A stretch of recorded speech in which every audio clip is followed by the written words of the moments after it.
Hello everyone, मैं धर्मेंद्र सोनी अपने YouTube channel chemistry classes bye DS sir में आप सभी का हार्दिक स्वागत करता हूं। डियर स्टूडेंट्स, आज हम नया चैप्टर शुरू करने जा रहे हैं।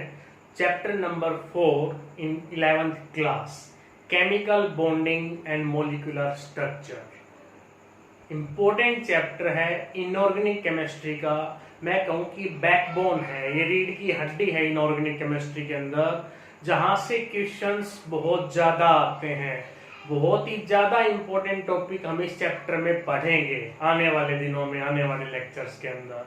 हाइब्रिडाइजेशन है, वस्पर थ्योरी है, मॉलिक्यूलर ऑर्बिटल थ्योरी है, वैलेंस बॉन्ड थ्योरी है, हाइड्रोजन बॉन्ड की बात है। तरह तरह की बातें, तरह तरह की चीजें, तरह तरह के कंसेप्ट इस चैप्टर में हमें सीखने को मिलेंगे। इंटरेस्टिंग चैप्टर है, शुरू से फोकस करें चैप्टर को, साथ साथ अपने काम का राइटिंग वर्क है उसको पूरा करते रहें, उसके बाद उसको रिवाइज करें। आपको चैप्टर बिल्कुल आराम से समझ में आएगा, सारे कंसेप्ट आपके क्लियर होते चलेंगे। कुछ एक बातें हैं जो पीछे के चैप्टर की यूज होंगी, वो हम टाइम टू टाइम इसमें बता देंगे। जो भी नए व्यूअर्स, नए स्टूडेंट जुड़े हैं, वो ये ना समझे कि मैंने पीछे का चैप्टर नहीं किए, मैं इसको कर पाऊंगा नहीं कर पाऊंगा। कुछ बातें जरूर यूज होंगी, वो हम एक्सप्लेन भी करेंगे। कॉन्फिडेंस के साथ कंसंट्रेट होकर आपने समझने की कोशिश करनी है, अपनी पढ़ाई को शुरू करने की कोशिश करनी है। अपना टारगेट बना लें, अपना एम बना लें कि हमने 11th में साइंस को चूज किया है तो क्यों किया है, क्या मेरा टारगेट है। क्या मैं एक डॉक्टर बनना चाहता हूँ, क्या चाहती हूँ, या मैं एक अच्छा इंजीनियर बनना चाहता हूँ, अच्छा साइंटिस्ट बनना चाहता हूँ, अच्छा रिसर्च स्कॉलर बनना चाहता हूँ, या अच्छे डिफेंस के अंदर एक एज ऑफिसर जाना चाहता हूँ। ये सारी चॉइस आपके पास साइंस फील्ड के अंदर आपको मिलेंगी। तो अपने टारगेट को फिक्स करते हुए, लक्ष्य को फिक्स करते हुए, साइंस आपने ली है, नॉन मेडिकल, मेडिकल के आप स्टूडेंट हो, केमिस्ट्री दोनों में कॉमन है। केमिस्ट्री स्कोरिंग सब्जेक्ट है, केमिस्ट्री इंटरेस्टिंग सब्जेक्ट है, लॉट ऑफ स्कोप है केमिस्ट्री के आगे चलकर। आप बड़े अच्छे ध्यान से पढ़ने की शुरुआत करें। आज से भी जुड़े हैं तो आज से शुरुआत कर दें इस चीज को लेकर। जब से भी जुड़े हैं उसी दिन से आप अपने काम में लग जाएं। टारगेट को फोकस करते हुए आपको अपना एम जरूर हासिल होगा, अगर आप सच्चे जुनून के साथ, सच्ची मेहनत के साथ, सच्चे लगन के साथ अपने टारगेट को कर रहे हो। तो आज का जो चैप्टर है वो केमिकल बॉन्डिंग के बारे में है। क्यों इंपॉर्टेंट हो जाता है, कहते हैं जैसे एलिमेंट के बारे में पढ़ा आपने पिछले चैप्टर में, पीरियोडिक क्लासिफिकेशन ऑफ एलिमेंट। तो एलिमेंट तो फिक्स हैं पीरियोडिक टेबल के अंदर, मैक्सिमम कितने हैं, 118 है अभी तक। तो एलिमेंट तो काउंटेबल है, काउंट कर सकते हैं, फिक्स हैं। क्या जो कंपाउंड है वो फिक्स हैं? तो क्वेश्चन आएगा ना, नहीं है सर। कंपाउंड अनलिमिटेड कंपाउंड है। जैसे अल्फाबेट्स होते हैं एबीसीडी के अंदर, कितने होते हैं, 26, और उनसे जो वर्ड बनते हैं अनलिमिटेड है। सिमिलरली एलिमेंट फिक्स हैं, 118 है, लेकिन उनसे जो कंपाउंड बनते हैं वो इनफाइनाइट कंपाउंड है। अब कंपाउंड जब बनता है, मॉलिक्यूल जब बनता है, तो एटम एक दूसरे के क्लोज आते हैं, कंबाइन होते हैं एक दूसरे के साथ। क्यों वो क्लोज आते हैं, क्यों एक दूसरे के साथ एटम है वो कंबाइन होते हैं, वो सारी बातें इस वीडियो लेक्चर के अंदर आपको मिलेगी। तो स्टार्ट करते हैं आज की फर्स्ट डेफिनेशन के साथ, व्हाट इज केमिकल बॉन्ड। तो यहाँ लिखा गया बेटा केमिकल बॉन्ड, यहाँ से शुरुआत हो रही है। चैप्टर का नेम वहां लिखा गया है, chemical bonding and molecular structure. Chapter 4 है, क्लास आपकी 11th है, और पढ़ाने वाले सर हैं आपको DS। तो केमिकल बॉन्ड, केमिकल बॉन्ड के अंदर बॉन्ड है, बॉन्ड का मतलब है अट्रैक्शन, बांध के रखना किसी चीज को। जब भी किसी भी सेक्टर के अंदर, या आप इवन MBBS करने भी जाते हो, आपके भाई बहन कर रहे होंगे, तो गवर्नमेंट भी उनसे बॉन्ड भरवाती है कि आप MBBS करने के बाद 2 साल हमारे यहाँ सर्विस करोगे, 3 साल हमारे यहाँ सर्विस करोगे। वो बॉन्ड हो गया, बंध गया है उससे। तो बॉन्ड का मतलब बांधना है, उसके अंदर अनुबंध बोलते हैं इसको। तो it is the force of attraction. Bond क्या है कि the force of attraction which bind the atoms in a molecule और इन ए कंपाउंड। कि वो फोर्स ऑफ अट्रैक्शन जो एटम को बांध के रखती है, किसी मॉलिक्यूल के अंदर और कंपाउंड के अंदर, उस फोर्स ऑफ अट्रैक्शन का नाम है बॉन्ड, केमिकल बॉन्ड उसको बोलते हैं। अब मॉलिक्यूल और कंपाउंड किसे कहेंगे? हालांकि कंपाउंड की डेफिनेशन अलग है। मॉलिक्यूल्स क्या है? Cluster of atoms. Cluster group होता है, group of atoms, group of two और मोर एटम। टू और मोर एटम सेम भी हो सकते हैं और डिफरेंट भी हो सकते हैं। जैसे कि O2 ले लिया, इसमें 2 एटम है ऑक्सीजन के, सेम है। O3 है, इसमें 3 ऑक्सीजन एटम है, सेम है। P4 फॉस्फोरस है, 4 एटम है फॉस्फोरस के, सेम है। सल्फर के 6 एटम है, सेम है। सल्फर के 8 एटम है, सेम है। H2O 3 एटम है, 2 हाइड्रोजन के 1 ऑक्सीजन के, मॉलिक्यूल है। CO2 लिख रखा है, 2 ऑक्सीजन 1 कार्बन है, मॉलिक्यूल है, 2 अलग अलग एटम के। H2 हाइड्रोजन मॉलिक्यूल है, 2 सेम एटम का है। तो मॉलिक्यूल सेम एटम से भी मिलकर बन सकता है और डिफरेंट एटम से मिलकर बन सकता है।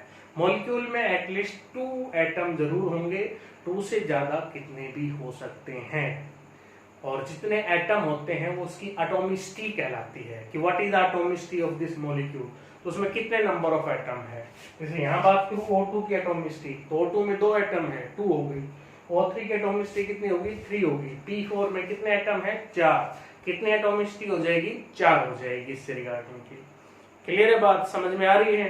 तो इसको समझने की कोशिश करें। ये बात है एटॉमिसिटी से रिगार्डिंग की, मॉलिक्यूल से रिगार्डिंग की। एक्सेप्शनल आता है मॉलिक्यूल के अंदर, noble gases, helium, neon, argon, krypton, xenon, radon, single हैं, अकेली एग्जिस्ट करती हैं, मॉलिक्यूल कहलाती हैं। मोनोटॉमिक मॉलिक्यूल बोलते हैं, उनमें एक ही एटम होता है। ये एक्सेप्शंस में आता है। अब यहां से स्टार्ट हो जाता है मेन रोल कि क्यों मॉलिक्यूल बन गया, क्यों कंबाइन हो गया, एटम को क्या जरूरत पड़ी। एक तरफ हम बात करें नोबल गैसेस की, नोबल गैसेस सर अकेला मॉलिक्यूल है, कंबाइन ही नहीं करता किसी के साथ। एक आप बात कर रहे हैं O2, S6 की बात, S8 की बात, P4 की बात कर रहे हैं, ये कंबाइन कर रहे हैं। तो क्या रीजन है, आखिर क्या रिक्वायरमेंट हुई कि एटम को कंबाइन करने की? ऐसा कौन सा फोर्स है जो उनको बाइंड करके रखता है, बांध के रखता है एटम्स को मॉलिक्यूल के अंदर? तो सबसे main reason, why do atoms combine, atom combine क्यों कर रहे हैं? तो एटम कंबाइन करने का क्या रीजन है? तो 2 रीजन है एटम के कंबाइन होने के। Cause of chemical combinations, there are 2 reason for chemical combination. One is decrease in energy and another is to complete their octet. कि पहला रीजन है कि वो अपनी एनर्जी को कम कर रहे हैं कंबाइन होने के बाद, और जब एनर्जी कम होती है तो स्टेबिलिटी ज्यादा होती है। और दूसरा रीजन है टू कंप्लीट देयर ऑक्टेट, कि वो अपने ऑक्टेट को पूरा करना चाहते हैं। टू कंप्लीट देयर ऑक्टेट, कि अपने ऑक्टेट को पूरा करना चाहते हैं।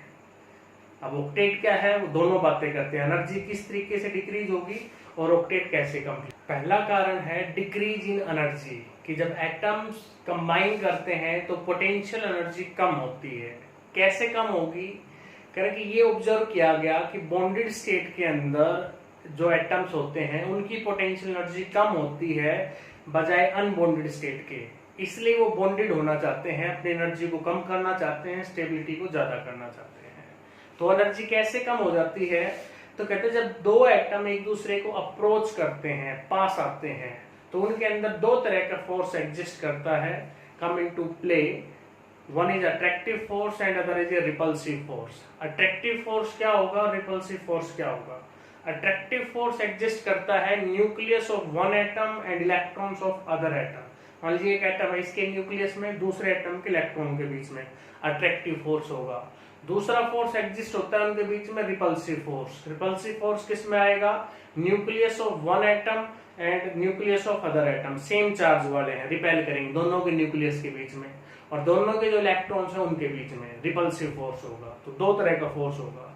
अगर नेट फोर्स दोनों को मिलाकर, अट्रैक्टिव और रिपल्सिव फोर्स के मैग्नीट्यूड को मिलाकर अगर नेट फोर्स अट्रैक्टिव है तो पोटेंशियल एनर्जी डिक्रीज होगी और केमिकल बॉन्ड बनेगा। अगर नेट फोर्स आपके पास रिपल्सिव है तो वहां पोटेंशियल एनर्जी ज्यादा मिलेगी और वो केमिकल बॉन्ड नहीं बनेगा। तो केमिकल बॉन्ड बनने का कारण है decrease in potential energy.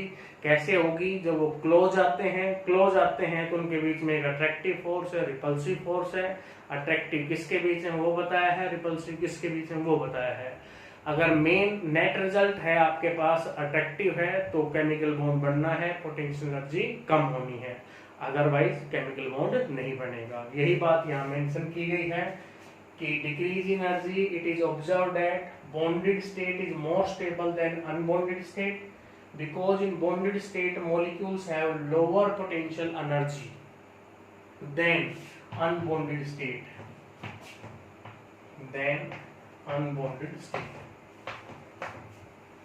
When atoms are come to closer, there is a two type of force exist between them, attractive and repulsive. Attractive किसमें exist कर रहा है वो mention कर दिया। रिपल्सिव फोर्स एग्जिस्ट करता है internucleus and inter electron of two atom, कि दोनों इलेक्ट्रॉन के न्यूक्लियस के बीच में, दोनों एटम के न्यूक्लियस के बीच में और दोनों एटम के इलेक्ट्रॉन्स के बीच में रिपल्सिव फोर्स एग्जिस्ट करेगा। यहाँ हमने ये इलेक्ट्रोस्टैटिक फोर्स दिखाए हैं हाइड्रोजन मॉलिक्यूल का एग्जांपल लेकर H2 का। H2 मॉलिक्यूल में दो हाइड्रोजन एटम है, एक न्यूक्लियस है और एक इलेक्ट्रॉन्स है उनके बीच में। तो दोनों के न्यूक्लियस के बीच में जो डॉटेड लाइन दिखाई गई है, दोनों के न्यूक्लियस के बीच में रिपल्सिव इंटरेक्शन है, यहाँ मेंशन किया गया है। डॉटेड लाइन किस चीज को रिप्रेजेंट कर रही है? जो डार्क लाइन है वो रिप्रेजेंट कर रही है अट्रैक्टिव फोर्स को।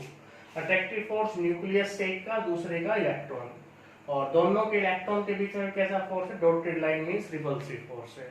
तो ये तो था डिक्रीज इन फ्री एनर्जी का कंसेप्ट, कि डिक्रीज एनर्जी होती है इसलिए बॉन्ड बनता है। दूसरा पॉइंट है टू कंप्लीट देयर ऑक्टेट, कि उन अपना ऑक्टेट पूरा करने के लिए भी एटम्स आपस में कंबाइन करते हैं और मॉलिक्यूल की फॉर्मेशंस करते हैं और मॉलिक्यूल को बनाते हैं अपने ऑक्टेट को पूरा करने के लिए। तो इसके लिए आता है ऑक्टेट रूल, लेविस ने दिया है इसको।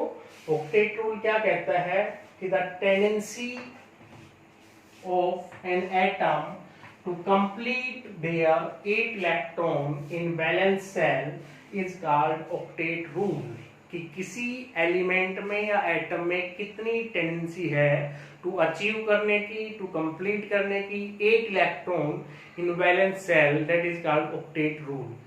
ये पाया गया कि जो नोबल गैसेस किसी के साथ कंबाइन नहीं कर रही, वो अकेले एग्जिस्ट कर रही है मोनोटॉमिक मॉलिक्यूल की फॉर्म में, तो उनमें क्या ऐसी खास बात है जो अकेले एग्जिस्ट करती है?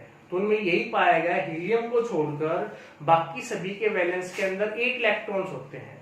8 इलेक्ट्रॉन मींस ऑक्टेट उनका पूरा होता है, ऑक्टेट कंप्लीट होता है। तो ये माना गया कि जिसका भी ऑक्टेट पूरा होगा वो स्टेबल हो जाएगा।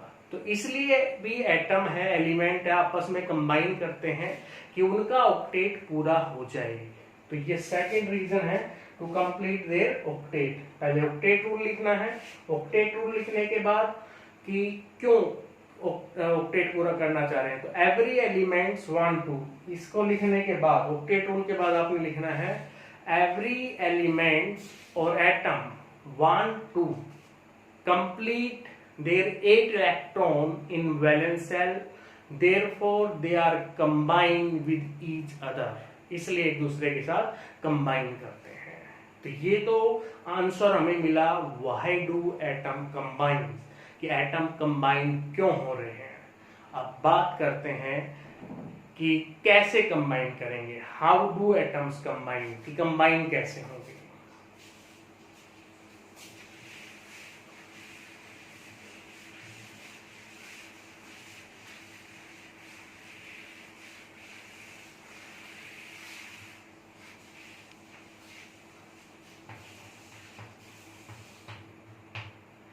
How do atoms combine, कि एटम्स हैं वो कंबाइन कैसे होंगे। तो क्या पाया गया, atoms are combined either by mutual sharing of electron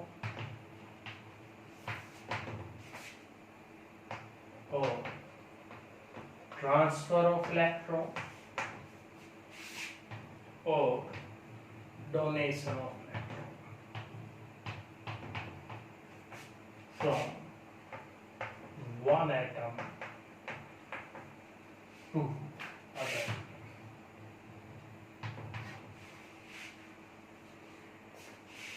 atoms combine कैसे करेंगे? तो एटम्स कंबाइन कर सकते हैं either by mutual sharing of electron, बराबर बराबर शेयरिंग से। अगर एक एलिमेंट एक के 2 इलेक्ट्रॉन शेयर कर रहा है तो दूसरा भी उसके 2 इलेक्ट्रॉन शेयर करेगा। म्यूचुअल शेयरिंग से वो आपस में कंबाइन कर सकते हैं।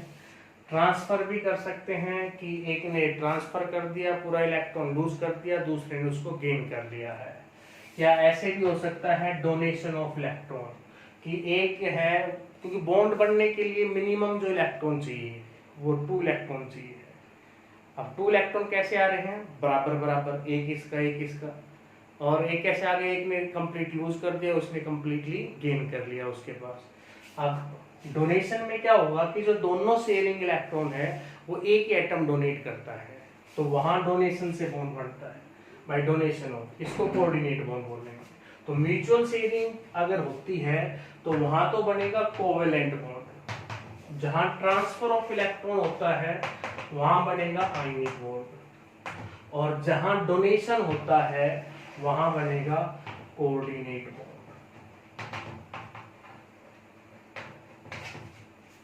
तो ये बॉन्ड की टाइप में आ जाएगा अलग अलग, कोवेलेंट बॉन्ड, आयनिक बॉन्ड और कोऑर्डिनेट बॉन्ड। तो हाउ डू एटम्स कंबाइन के अंदर ये बात होगी है। अब हम पढ़ेंगे टाइप ऑफ बॉन्ड के बारे में। फर्स्ट टाइप है, टाइप ऑफ बॉन्ड के अंदर आयनिक बॉन्ड और इलेक्ट्रोवैलेंट बॉन्ड।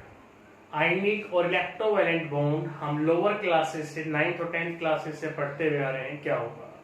तो हम एक सिंपल सी डेफिनेशन देते हैं कि the bond which is form by complete transfer of electron from one atom to other atom, वो कैसा बॉन्ड कहलाएगा? आयनिक बॉन्ड आपके पास कहलाएगा।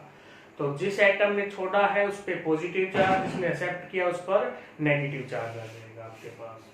तो यही डेफिनेशन यहाँ लिखी गई है कि the bond which is formed by complete transfer of electron from one atom to other atom, that is called ionic bond, और क्या कहलाएगा? Electrovalent bond. तो सोडियम एटम है और NaCl की फॉर्मेशन में लेके चल रहा हूँ। सोडियम एटम 281 कॉन्फ़िगरेशन है, क्लोरीन एटम का होता है 287। तो ये क्यों लिखा जाता है, कैसे ध्यान रखना है कि जिन एलिमेंट के वैलेंस में 1 2 3 या 5 6 7 इलेक्ट्रॉन हो उनके बीच में आपस में आयनिक बॉन्ड बनता है। 1 2 3 होगा वो लूज कर सकता है, 5 6 7 जिसके वैलेंस में है वो गेन कर सकता है। तो सोडियम के वैलेंस में एक इलेक्ट्रॉन है, ये इसको आसानी से लूज कर देगा। क्लोरीन को एक इलेक्ट्रॉन चाहिए, इसको गेन कर लेगा। गैसियस फॉर्म के अंदर होगा, दोनों की गैसियस फॉर्म यहाँ लिख रखी है। तो इसने लूज किया, Na पॉजिटिव बना, इसने गेन किया, ये Cl नेगेटिव बना। तो यहाँ से दूसरी डेफिनेशन आ जाती है आयनिक बॉन्ड की। क्या डेफिनेशन हो जाएगी कि the force of attraction between oppositely charge ion in a molecule is called ionic bond, यानी compound is called ionic bond. इसको भी लिखना है कि the force of attraction between oppositely charge ion is called ionic bond. करते हैं conditions की, कि वो कौन कौन सी कंडीशंस हैं जो फेवर करती हैं फॉर्मेशन ऑफ आयनिक बॉन्ड का। Favourable condition for the formation of ionic bond. तो आयनिक बॉन्ड बनने के लिए तो वैलेंस इलेक्ट्रॉन फेवरेबल है, कि जिनके वैलेंस में 1 2 3 इलेक्ट्रॉन हैं वो इजिली कटायन बना सकते हैं, और जिनके वैलेंस में 5 6 और 7 इलेक्ट्रॉन है वो इजिली अनायन बना सकते हैं। पहली जजमेंट तो वैलेंस इलेक्ट्रॉन से हो जाएगी। इसके अलावा 3 फैक्टर्स हैं जो डिसाइड करेंगे फॉर्मेशन ऑफ आयनिक बॉन्ड के बारे में। फर्स्ट फैक्टर है आयनाइजेशन एंथैल्पी, जो चैप्टर 3 में पढ़ा है। जो नए व्यूअर जुड़े हैं उनके लिए मैं बता दूं कि आयनाइजेशन एंथैल्पी क्या है। एटम के अंदर न्यूक्लियस था, न्यूक्लियस के बाहर अलग अलग सेल्स बनी हुई है। तो आउटर सेल से इलेक्ट्रॉन को रिमूव करना है, निकालना है, तो उसके लिए जितनी एनर्जी लगानी पड़ती है that is called ionization enthalpy. तो तो इलेक्ट्रॉन को रिमूव करने के लिए चाहिए ये एनर्जी, वो आयनाइजेशन एंथैल्पी चाहिए है, रिक्वायर्ड है। एनर्जी जब भी चाहिए कि रिक्वायर्ड होगी, पॉजिटिव होगी, मीन्स हमें सप्लाई करनी पड़ेगी। ये आयनाइजेशन एंथैल्पी की बात है।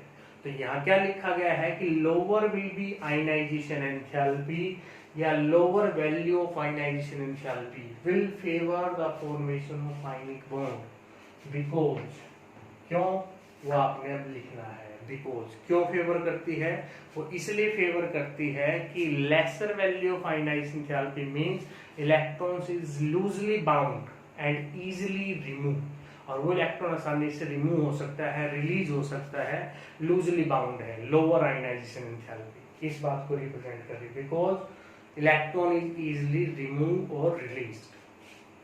सेकेंड फैक्टर है electron gain enthalpy. Electron gain enthalpy क्या होती थी कि द एंथैल्पी चेंज, या हमने ना रिलीज लिखा ना अब्जॉर्ब लिखा है, रिक्वायर्ड लिखा है। The enthalpy change when extra electron is added to outermost cell of the electron in their gaseous state, वो आपके पास इलेक्ट्रॉन गेन एंथैल्पी कहलाती थी। तो generally electron gain enthalpy negative होती है, तीन ही केस में पॉजिटिव थी, वो हम आपको बता चुके हैं, नोबल गैस के केस में, अल्कलाइन अर्थ मेटल के केस में और नाइट्रोजन के केस में। तो इलेक्ट्रॉन गेन एंथैल्पी नेगेटिव है, मींस एनर्जी रिलीज होती है आमतौर पर। तो जितनी ज्यादा एनर्जी रिलीज होगी उतना ही वो स्टेबल होता जा रहा है, और वो रिलीज हुई एनर्जी आयनाइजेशन एंथैल्पी के साथ यूज हो जाती है। तो means higher the negative value of electron gain enthalpy, negative value मतलब उतनी एनर्जी रिलीज हो रही है, will favour the formation of ionic bond. Because में क्या लिखना है आप लोगों ने, because negative value mean electron is easily accepted और electron is easily added and anion is formed, वहां आसानी से अनायन बन सकता है। नेक्स्ट है थर्ड पॉइंट, ये आपने अभी नहीं सुना है, इसकी डेफिनेशंस भी आती है, इस पे पूरा अलग से क्वेश्चन भी बनता है, लैटिस एंथैल्पी। तीसरे फैक्टर में है higher will be the value of lattice enthalpy, more will be the formation of ionic bond. Lattice enthalpy जितनी ज्यादा होगी उतना ही ज्यादा आयनिक बॉन्ड बनने के चांसेस है। अब लैटिस एंथैल्पी क्या है ये हम आपको नेक्स्ट वीडियो लेक्चर के अंदर बताएंगे, क्योंकि ये पूरा एक टॉपिक है अलग से। इसके ऊपर क्या है, किस फैक्टर पे डिपेंड करेगी, किसकी ज्यादा होती है, किसकी कम होती है, कंपटीशन एग्जाम में, एकेडमिक एग्जाम में इन पे क्वेश्चन अराइज होता है। तो इस पे पूरा हम अलग से एक वीडियो लेक्चर बनाएंगे, तो इसलिए नेक्स्ट वीडियो लेक्चर के लिए आप वेट करें, उसके अंदर हम इससे रिगार्डिंग पूरी बातें करेंगे। तो आज का जो पार्ट था वो इंट्रोडक्शन पार्ट था, कि इंट्रोडक्शन है केमिकल बॉन्डिंग का, कि बॉन्ड क्यों बनता है, कैसे बनता है। आई होप आप लोगों को वीडियो पसंद आया होगा। वीडियो पसंद आया है तो चैनल को शेयर और सब्सक्राइब जरूर करें, और घर में रहें, सेफ रहें, सुरक्षित रहें, सोशल डिस्टेंसिंग को बनाए रखें, इस महामारी को आप मजाक में ना लें। और जो ऑनलाइन क्लासेस चल रही हैं इसको भी मजाक में ना लें बेटा, यह आपके लिए बहुत ही महत्वपूर्ण होने वाली है आने वाले समय में। जिस बच्चे ने अब रेगुलर पढ़ा है और जो इसको मजाक में ले रहे नहीं कर रहा काम, जब आप जिस दिन क्लास में बैठोगे आके डिफरेंस साफ नजर आएगा कि ये बच्चा इन 3-4 महीनों में काम करके आया है ऑनलाइन क्लास का, और ये खाली बैठ के आया है। तो आप मजाक अपने भविष्य के साथ कर रहे हो, बाकी किसी के साथ नहीं कर रहे। आई होप आप इन सभी बातों को समझोगे, अच्छे से काम करोगे, वीडियो लेक्चर को ध्यान से देखोगे और नोट करोगे एक एक बात। इससे इंपॉर्टेंट बातें आपको कहीं नहीं मिलनी है। Thank you, bye bye.